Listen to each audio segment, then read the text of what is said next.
Yes, I'm Titus Bahner from northern Germany, and my background, in fact, is I'm an agricultural economist. But I worked lots on farms also, and I'm independent now. And with some friends, I developed this Kulturland cooperative in the last years.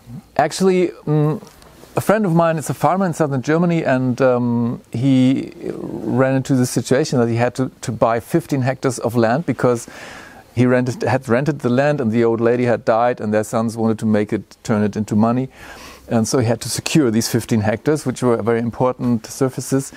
And it costed like €3 a square meter, which sums up to €500,000. And he could have afforded it by another loan from his bank, but he decided to talk to his banker, and the banker said, well, we have to find another solution. So they collected some friends and a team and to develop this other solution. I was part of this team, and we made a preliminary study looking at the function of the land market in Germany and at solutions that on a on-farm basis, one farm basis, had been developed in the last 40 years.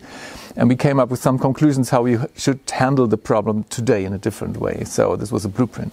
We decided to set up a cooperative as a legal form, and of course we had long sessions about the statutes and everything. So finally we founded it in the end of 2013. Kulturland Cooperative, and we got operational in 2014. It took some more time until it was registered, and there were some more additional questions. And we purchased our first piece of land end of 2014 then. Actually, at the moment, after 2.5 years of operation, we have 7 farms. So that means we don't own the farms. One of the farms we own it completely, but in the others we own just parts of the land. And but we collaborate with 7 farms. We have secured 51 hectares of land. We have collected €1.4 million from membership shares to finance this land. The members don't get anything.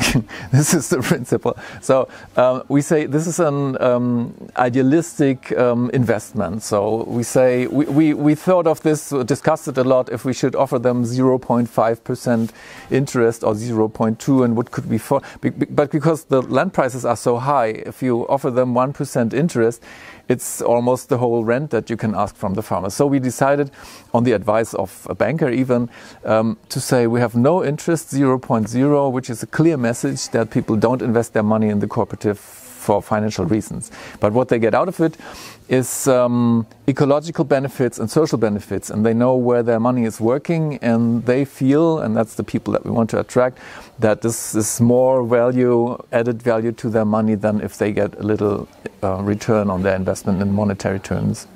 We call it community-connected organic farming. That's what they have to do. That means they have to farm organically at EU standards. And on top of this, they have to do some extra work for biodiversity. We ask them to convert 10% of the land that they get from us to biodiversity services. And then, in addition to that, they have to do certain community connection activities. For instance, offer farm trips, open doors, work with school classes, do local marketing so you can buy the products on the spot or nearby. Or they work with endangered varieties of plants or breeds with animals. They work with handicapped people, they do cultural events, things like that benefit the local community. That's what we request from them. We are a couple of organizations. We have more partners in Germany, like Regionalwert AG in southern Germany and other places. And there are some more. And then we have quite active partners in Belgium, Terre en Vue and Land in Sicht in Wallonie and Flandern, 2 organizations. And we have partners in Spain, in Italy, in Romania, in Czechia. So this is very inspiring because they have all different situations in land market in legal terms, but also in mental terms, and the problems are different, but the solutions always a bit in this sense of having new forms of common land ownership. And this is a thing which is spreading, I think, and growing, and I can only invite everybody, if they don't have something like that in their own country, to think of setting up a thing like that and contact us.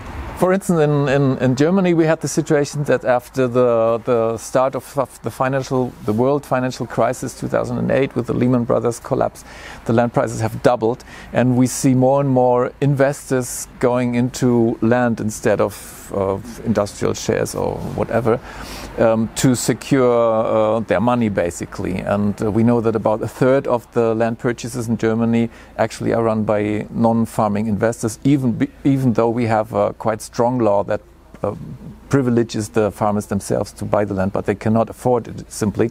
So that's how the investors get hold of it. And there are similar tendencies in many countries. In Romania, it's very bad. In Ukraine, that's the places where really the big land deals are happening. But it's also happening up in Latvia. It's happening basically in all the countries.